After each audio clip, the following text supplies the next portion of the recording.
Welcome to this tutorial video. The goal of this video is to show you how to set up your script and sick note settings.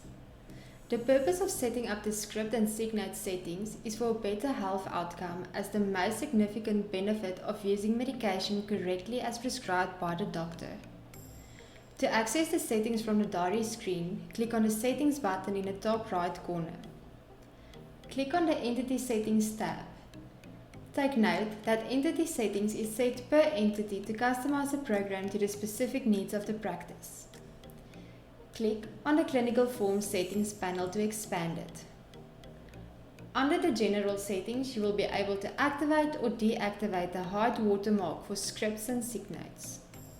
If the hide watermark script and sick note is ticked, the not original watermark will not print on the script or sick note after the first time the clinical document was printed.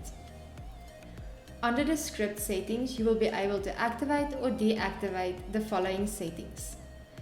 The manual override option will disable the user to search for medication on the script, and the user will be able to enter the items that needs to be added to the script manually. The expanded option will automatically expand all the lines on the script. The Include Consumables option will always include consumables as well as medicines when searching for items on the script. The Inline History option will add the script history of the patient at the bottom of the script screen for easy reference. The Block If No Diagnosis option will block the user if no diagnosis is filled in on the booking. The EMR case types is for the practitioner to activate or deactivate category types for the diagnosis or procedures.